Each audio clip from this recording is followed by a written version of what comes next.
등 해양 장비를 싣고 먼바다로 나가 성능을 평가할 수 있는 장영실호가 오늘 포항 영일만항에서 취항식을 가졌습니다.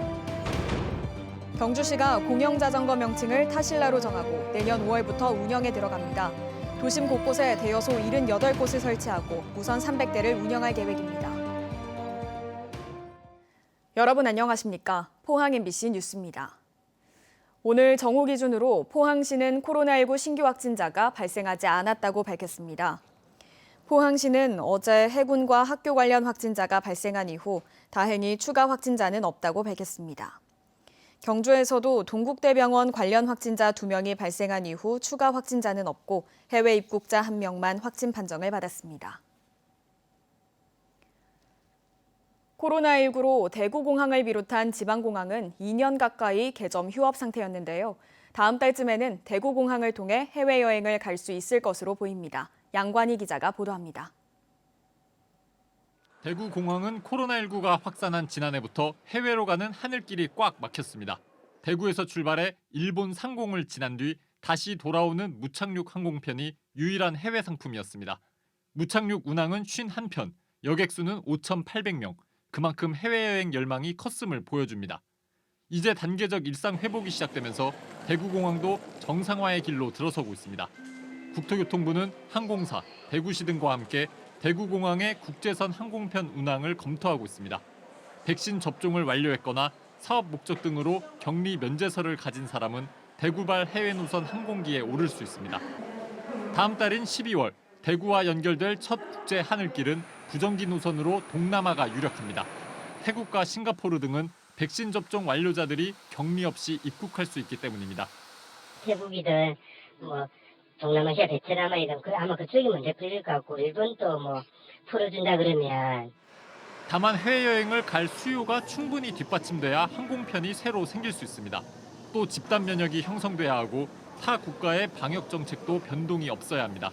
항공사들은 국토교통부에 대구발 항공편 국제 노선 여러 건을 신청한 것으로 알려졌습니다. 발빠르게 준비해갖고 적극적으로 취항을 할 텐데 지금 딱 노선이 어디다라고 말씀드리기에는. 국토교통부는 다음 달 시범 운항을 한 뒤 대구공항발 국제 노선을 더 확대할 계획이라고 밝혔습니다. MBC 뉴스 양관입니다. 경북의 주요 축제들이 대면으로 전환해 현장에서 개최될 예정입니다. 영덕 대게축제와 봉화 분천 산타마을 축제 등 경북의 겨울 대표 축제 11개가 온라인 비대면이 아닌 대면 개최 준비에 들어갔습니다. 지금까지 국내에서 개발한 수중 로봇의 성능을 평가하기 위해서는 큰 돈을 주고 해외에서 특수 선박을 빌려와야 했는데요. 해양 장비를 수심 3,000m까지 투입할 수 있는 국내 최초의 시험 평가선이 준공돼 본격 운영에 들어갔습니다. 배현정 기자가 보도합니다. 국내 최초 시험평가선 장영시로가 당당한 모습을 드러냈습니다. 장영시로는 2,900여 톤의 길이 75m로 깊은 바다에서 해양 장비와 수중 로봇의 성능을 시험하고 평가할 수 있는 특수 선박입니다. 최대 60톤의 장비를 둘 수 있는 특수장치 A프레임과 어떤 상황에서도 선박의 위치를 유지시켜주는 장치가 장착돼 있습니다. 이 특수장치를 이용해 해양 장비를 수심 3,000m까지 투입할 수 있는 겁니다. 엄빌리컬 미시라는 장비가 있습니다. 그 장비를 이용해서 ROV 수중 로봇을 진수하고 회수하는 작업을 하고 있습니다. 엄빌리컬 윈치 케이블선을 이용해 수중 건설 로봇 우리티를 바다 밑으로 내립니다. 국내 최초의 시험평가선 장영시로가 투입되면서 더 이상 해외 선박 임차료 112억 원을 낼 필요가 없어졌습니다. 그동안 국내에서 해양 장비와 수중 로봇 성능 등을 검증하려면 해외 선박을 빌려와 사용해왔기 때문입니다. 이번에 장영시로 취항됨에 따라서 해외에서 그동안 막대한 비용을 들여오던 것들을 국내 기술로 구현할 수 있게 됐습니다. 장영시로 투입으로 언제든지 깊은 바다에서 수중 실험이 가능해졌습니다. 경북 동해안이 해양 장비와 수중 로봇 시험 평가의 중심지가 될 것으로 기대됩니다. MBC 뉴스 배현정입니다. 포항시가 노르웨이 연어 양식 기업과 손을 잡고 스마트 양식 클러스터 조성에 나서기로 했습니다. 시는 노르웨이 대표 연어 양식 기업인 닐스 윌릭슨사와 투자 협약을 체결했으며 2024년까지 양식장과 가공처리시설, 사료공장 등을 건립할 방침입니다. 연어 대량 양식이 성공하면 포항에서 양식된 기술을 전 세계로 수출할 수 있어 지역 경제 활성화를 꾀할 수 있을 것으로 기대됩니다. 대구에선 아파트 미분양 물량이 크게 늘고 기존 아파트도 가격 상승률이 둔화됐습니다. 부동산 시장의 변곡점일 가능성이 높다는 게 전문가들의 분석입니다. 한태연 기자가 보도합니다. 대구시 동구 용계동의 아파트 견본 주택입니다. 지난 6월 1,313가구 분양을 시작했지만 석 달이 지난 9월 말 기준으로 63%인 837가구가 분양을 못했습니다. 전용지역이 해제가 안 되니까 그 사람들이 딱 한 채 외에는 다 중과세가 되고 양도소득세 그러니까. 이 아파트 외에도 동구 지역 미분양 물량은 1,506가구로 대구 미분양 아파트 2,093가구의 72%를 차지하고 있습니다.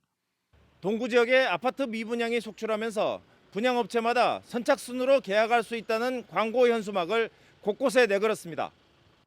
미분양 물량이 대구 동구에 집중되자 대구시는 동구를 조정 대상 지역에서 해제해 줄 것을 국토교통부에 건의했습니다. 그쪽에 시장이 좀 죽는다고 봐야 되거든요. 돈이 안 들어오고 시장이 이제 심리가 죽는데 그 심리가 죽는 가장 큰 이유들이 미분양 지역이 지금 조정 지역으로 지정이 됐기 때문에 그렇습니다. 조정 대상 지역 해제는 올해 안에 결정될 것으로 예상됩니다. 부동산 시장이 전국적으로는 여전히 상승세를 이어가고 있어 풍선 효과 등을 우려해 조정 대상 지역을 해제하지 않을 것이란 전망이 나오고 있습니다. 아파트 거래도 크게 줄고 있습니다. 한국부동산원에 따르면 지난 9월 대구의 주택 매매 건수는 5,647건으로 지난해 같은 기간 13,442건과 비교해 58% 줄었습니다. 이 가운데 아파트 매매 건수는 68.4%나 줄어들며 이른바 거래 절벽 현상을 보이고 있습니다. 특히 동구의 아파트 매매 건수는 458건으로 지난해 4,432건과 비교해 89.7% 줄었습니다. 분양가가 높다는 인식과 정부의 대출 규제로 시장을 지켜보자는 관망세가 두드러지고 있습니다. 시장의 전체적인 분위기를 봤을 적에는 가격이 좀 인하될 것이라고 기대는 하고 있습니다만은 사는 사람 입장에서는 앞으로 이 시장을 조금 더 기다려 보겠다. 대구의 아파트 가격 지수 변동률은 최근 4주 연속 0.01%로 사실상 오름세가 멈췄습니다. 전문가들은 부동산 거래가 줄고 가격 저항선이 무너지는 등 시장의 하락 변곡점이 시작됐다는 징후가 곳곳에서 감지되고 있다고 보고 있습니다. MBC 뉴스 한태현입니다. 포항시는 구 포항역 부지 초고층 랜드마크 아파트 건립과 관련해 오늘 시행사 등과 협약식을 체결했습니다. 포항시 북구 대흥동 구 포항역사 부지에는 69층 규모의 주상복합 아파트가 들어설 예정으로 포항시는 이번 랜드마크 건립이 구도심을 활성화하고 고용 창출에도 도움이 될 것이라고 밝혔습니다. 경주시 공영자전거가 타실라로 이름을 정하고 내년 5월부터 정식 운영됩니다. 경주시는 도심지 8곳과 현곡 등 일부 지역에 대여소 78곳을 설치하고 공영자전거 타실라를 300대 배치해 운영할 계획입니다. 경북 동해안은 내일도 쾌청한 가을 날씨가 이어지겠습니다. 낮 기온은 20도 안팎으로 오늘과 비슷하겠습니다. 조주경 기상캐스터입니다. 흩날리는 단풍이 가을 정취를 더해줍니다. 오늘도 쾌청한 날씨가 이어졌는데요. 큰 일교차에만 주의하신다면 이번 주까지는 완연한 가을 날씨가 이어지겠습니다. 내일도 오늘과 기온은 비슷하겠고요. 대체로 맑겠습니다. 울릉도와 독도를 중심으로는 오늘 밤부터 내일 오전 사이 가끔 비가 내릴 텐데요. 예상되는 비의 양은 5mm 안팎으로 적겠지만 천둥과 번개를 동반해서 요란하겠습니다. 이어서 자세한 내일 날씨 보겠습니다. 내일 아침 기온은 6도에서 10도 분포로 오늘과 비슷하게 출발하겠고요. 한낮에는 영덕과 울진이 19도, 포항과 경주 20도까지 오르면서 낮 기온도 오늘과 비슷하겠습니다. 울릉도와 독도에는 오전까지는 흐린 곳이 있겠습니다. 아침 기온 울릉도 12도, 독도 14도로 출발하겠고요. 한낮에는 18도 선에 머물겠습니다. 동해상에 내려져 있던 풍랑특보는 모두 해제됐고요. 너울성 파도도 내일은 무난하겠습니다. 바다의 물결은 전해상에서 최고 2m까지 일겠습니다. 토요일까지는 쾌청한 가을 날씨가 이어지겠지만 절기상 입동인 일요일부터 월요일 사이에는 비가 내리겠습니다. 비가 그친 뒤부터는 기온이 급격하게 떨어져서 추워지겠습니다. 날씨였습니다. 오늘 오전 9시 15분쯤 포항시 호미곶면 대보항 앞바다에서 50대 남성 A씨가 운전하던 소형 모터보트가 전복됐습니다. 다행히 A씨는 구명조끼를 착용한 상태에서 자력으로 인근 갯바위로 이동해 기다리다가 안전하게 구조됐습니다. 해경은 높은 파도가 치는 상황에서는 수상 레저 활동을 자제해 줄 것을 당부했습니다.